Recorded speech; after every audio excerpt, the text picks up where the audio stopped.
नमस्कार। आज हम ल स व म स संबंधित इबारती प्रश्न हल करेंगे।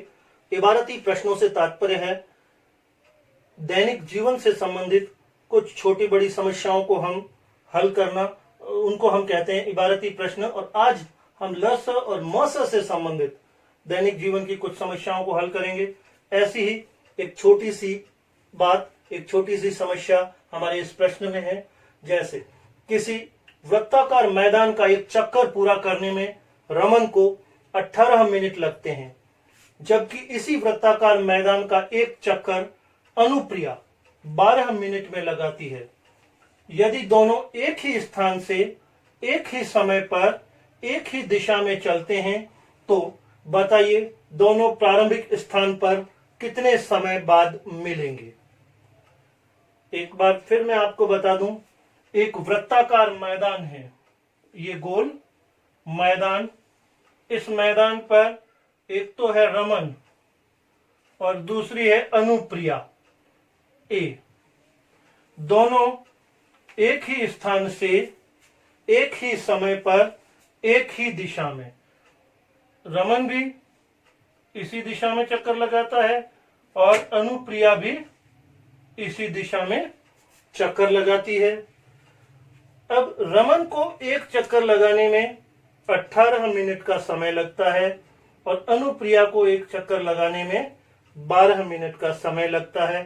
अब निश्चित रूप से कुछ समय के बाद कभी ना कभी तो वो वापस इसी स्थान पर मिलेंगे। वो किस समय इस स्थान पर मिलेंगे, वो समय हमें ज्ञात करना है। कैसे, देखिए, सबसे पहले हमें ये तय करना होता है इस तरह के प्रश्नों में कि प्रश्न ल स से संबंधित है या म स से संबंधित है। प्रश्न में हमें ल स ज्ञात करना है या म स ज्ञात करना है।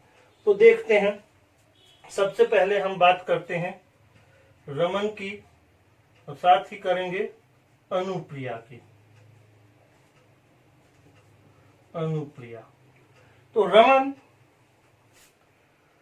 18 मिनट में चक्कर लगाता है, यानी जब 0 मिनट है उस वक्त वो यहां खड़ा है और उसके बाद वापस उसी स्थान पर कब आएगा, 18वें मिनट पे वापस एक चक्कर लगा के उसी स्थान पर आ जाएगा। इसी तरह से फिर अगला चक्कर लगा के वापस उस स्थान पर कब आएगा, 36 मिनट पर। उसके बाद अगला चक्कर और एक चक्कर लगाकर वापस उस स्थान पर कब आएगा, 54 मिनट पर। इसी तरह से आगे 72 मिनट पर वापस उसी स्थान पर आता रहेगा। इसी प्रकार अनुप्रिया शुरू में 0 मिनट पर उसी स्थान पर है, प्रारंभिक स्थान पर है। 12 मिनट में एक चक्कर लगाती है तो 12 मिनट बाद उसी स्थान पर आ जाएगी। 24 मिनट बाद दूसरा चक्कर लगा के उसी स्थान पर आ जाएगी। 36 मिनट बाद तीसरा चक्कर लगा के उसी स्थान पर आ जाएगी।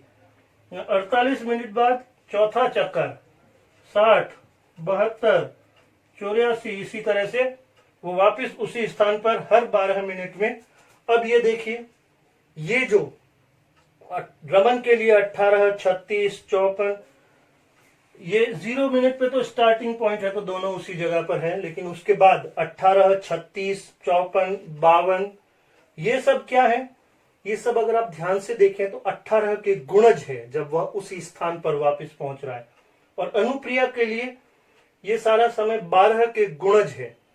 तो आपको इस बात समझ में आनी चाहिए कि जो प्रश्न है ये गुणज से संबंधित है। गुणज से संबंधित जो भी प्रश्न होगा वो ल स से हल होगा, ल स से संबंधित होगा, क्योंकि इसका पूरा नाम ही लघुत्तम समअपवर्त्य है और अपवर्त्य का मतलब गुणज होता है। तो अब आगे देखते हैं, ल स ज्ञात करते हैं किसका। ये जो हमारे पास 18 और 12 है, इसका हम ल स ज्ञात करते हैं। ल स ज्ञात करने का तरीका हमें बहुत अच्छे से आता है। अंक गणित की मूलभूत प्रमेय, अंक गणित की मूलभूत प्रमेय से, अंक गणित की मूलभूत प्रमेय से 18 के मुझे गुणन खंडन करने हैं। 18 के गुणन खंडन क्या होंगे, 2 9 3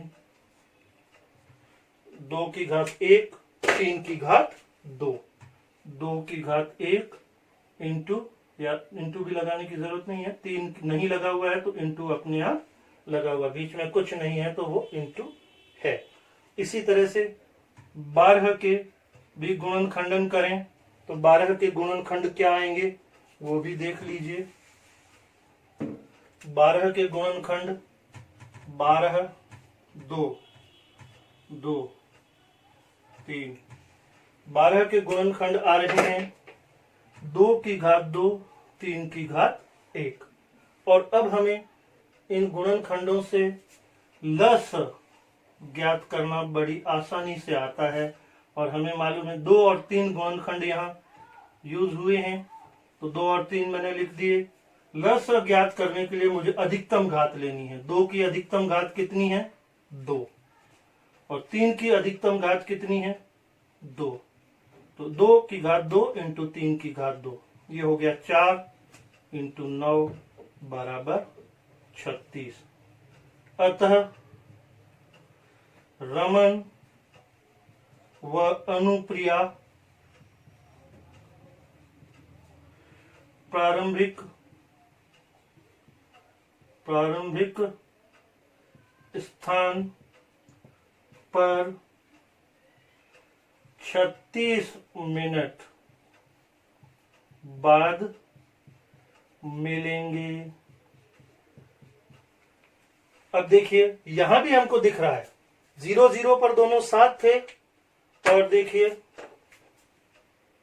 36 मिनट पे वो भी वहां पहुंच रहा है और ये भी वहां पहुंच रही है, तो 36 मिनट बाद निश्चित रूप से वो वहां मिलेंगे। 72 मिनट बाद भी देखिए फिर से मिलेंगे, लेकिन लघुत्तम सम अपवर्त्य है, तो लघुत्तम मतलब छोटे से छोटा, जो 0 के बाद उत्तर आया है प्रारंभ के बाद, वो हमारा उत्तर है। 36 मिनट बाद दोनों आपस में उसी स्थान पर मिलेंगे। तो थोड़ा सा अगर हम सोचें तो प्रश्न बड़ा ही आसान होता है। इबारती प्रश्नों में एक बार दो बार पढ़ें उसको, जब प्रश्न समझ में आ जाए तो ये बात तय करने की कोशिश करें कि वो गुणज से संबंधित है या गुणनखंड से संबंधित है। अगर आपके दिमाग में तय हो जाए तो अगर गुणज से संबंधित है तो बहुत ज्यादा संभावना है कि वो ल स का प्रश्न होगा, और ठीक है, और अगर गुणनखंड से संबंधित है तो म स का होगा। हमारा प्रश्न गुणज से संबंधित था, इसलिए हमने ल स से संबंधित प्रश्न था और हल किया, उत्तर भी देख लिया, बिल्कुल सही है। अपनी कॉपी में इस प्रश्न को नोट कर लीजिए। हमारा अगला प्रश्न है, किसी कमरे का फर्श 15 फुट लंबा व 12 फुट चौड़ा है, उस पर बड़ी से बड़ी वर्गाकार टाइलें लगानी हैं, तो बताइए कितनी टाइलें लगेंगी। तो देखिए जो प्रश्न है वो कुछ इस तरह से है। एक फर्श की बात हो रही है, जो फर्श पर टाइलें लगाने का प्रश्न है, और जो टाइलें लगानी है वो बिल्कुल वर्गाकार है। वर्ग का मतलब होता है जिसकी लंबाई और चौड़ाई बिल्कुल बराबर हो, उसको हम कहते हैं वर्ग। अब इस तरह की वर्गाकार टाइलें लगानी है, कहां लगानी है, फर्श पर लगानी है, और फर्श कुछ इस तरह का है।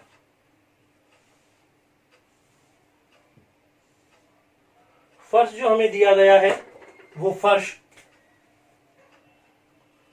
15 फुट लंबा है और 12 फुट चौड़ा है।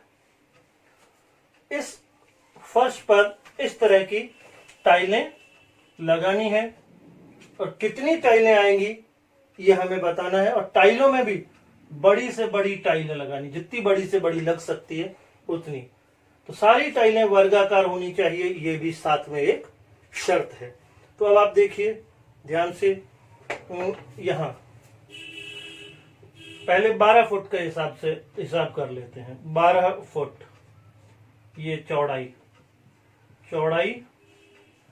12 फुट। 12 फुट अगर चौड़ाई को देखें, अभी लंबाई को नहीं देख रहे हैं, 12 फुट चौड़ाई के हिसाब से इसमें 12 फुट की टाइल, चौकोर टाइल लग सकती है, 12 बाई 12 की टाइल लग सकती है। इसके बाद 6-6 फुट की 2 टाइलें लग सकती हैं। 4-4 फुट की, 4-4-4 12 पूरा हो गया, 4-4 फुट की 3 टाइलें लग सकती है। 3-3 फुट की 4 टाइलें लग सकती है।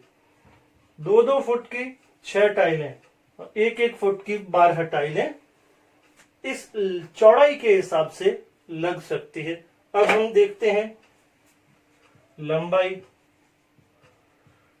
लंबाई जो 15 फुट है, लंबाई के हिसाब से चौड़ाई को नहीं देखेंगे, केवल लंबाई के हिसाब से 15 फुट की टाइल लग सकती है। 15 के बाद 5 फुट की 3 टाइलें, 5-5-5 पूरा 15 हो गया। और इसके बीच में और किसी से भी 10 लगाएंगे तो 10 फुट की टाइल लग जाएगी, फिर 5 ही बचेगा, दूसरी टाइल नहीं लग पाएगी। इस तरह से 3 फुट की, 3-3 फुट की 5 टाइलें लग जाएगी। 1 फुट की 15 टाइलें लग जाएंगी। तो ये हम लोग देख रहे हैं कि ये जो 12, 6, 4, 3, 2, 1 ये जो है, ये क्या है? 12 के गुणनखंड है। ये जो है 15, 5, 3, 1 ये क्या है? 15 के गुणनखंड है।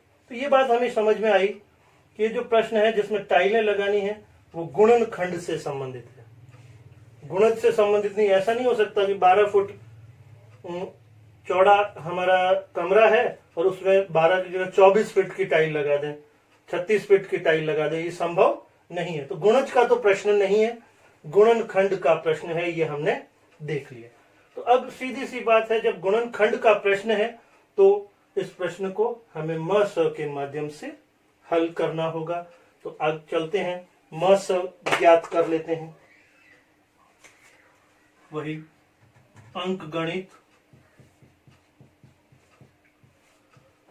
की मूलभूत प्रमेय, अंक गणित की मूलभूत प्रमेय से क्या होगा? 15 और 12 दोनों के हमें गुणनखंड करने हैं, समय व्यर्थ किए बगैर। 3 की घात 1, 5 की घात 1, 12 में 2 की घात 2, 3 की घात 1। और म स ज्ञात करना है।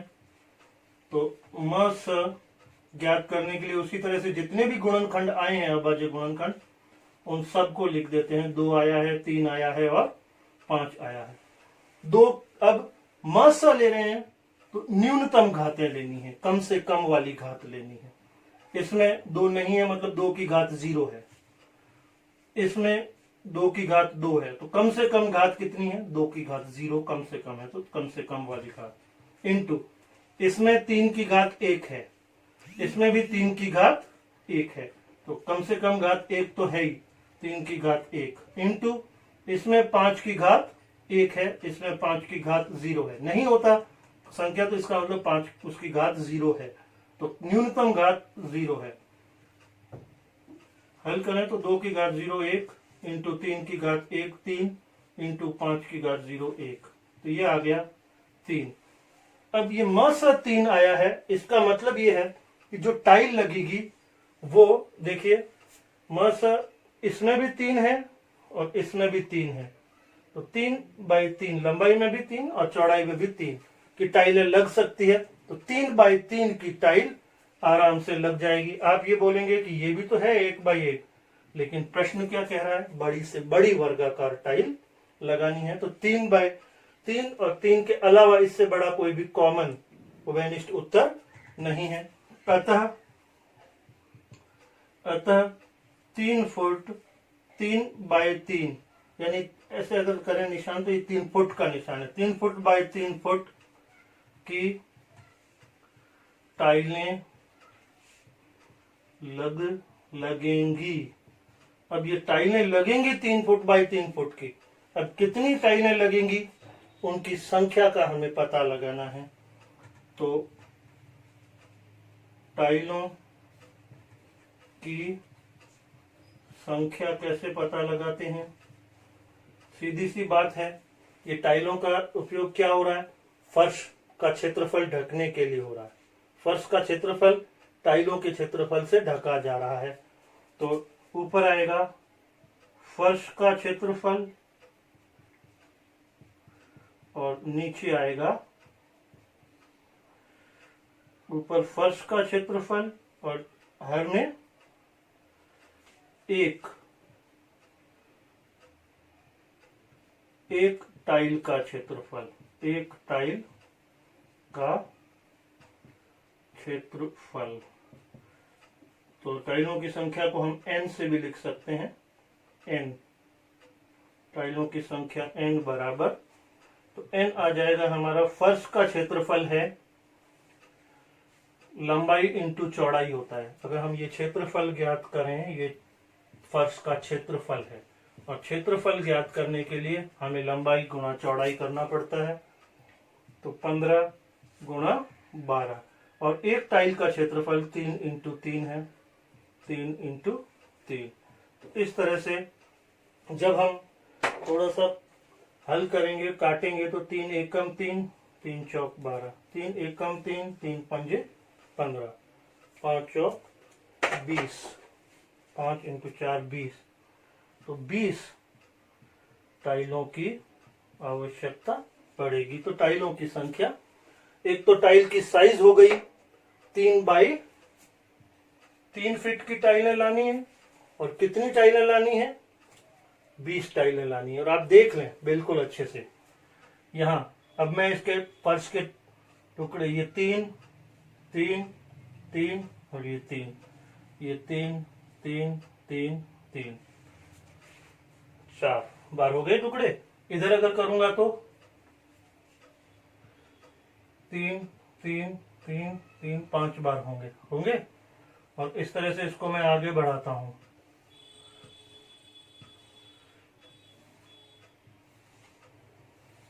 तो ये 1 2, लाल पेन से लिखूंगा तो शायद आपको स्पष्ट दिखाई देगा।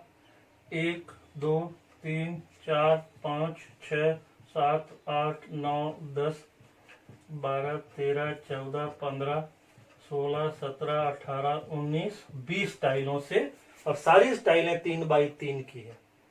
20 टाइलें, हमारा ये उत्तर बिल्कुल सही है। तो अब हमने कुछ इबारती प्रश्न, दैनिक जीवन से संबंधित प्रश्नों को हल करने की कोशिश की। आप स्वयं भी कुछ ही इस तरह के प्रश्न लेकर उनको हल करने की कोशिश करेंगे तो आनंद भी आएगा, और प्रश्न हल होगा तो अच्छा भी लगेगा अगर उसको हम समझ करके करते हैं तो बहुत सारे प्रश्नों को करें और गणित का आनंद उठाएं। धन्यवाद।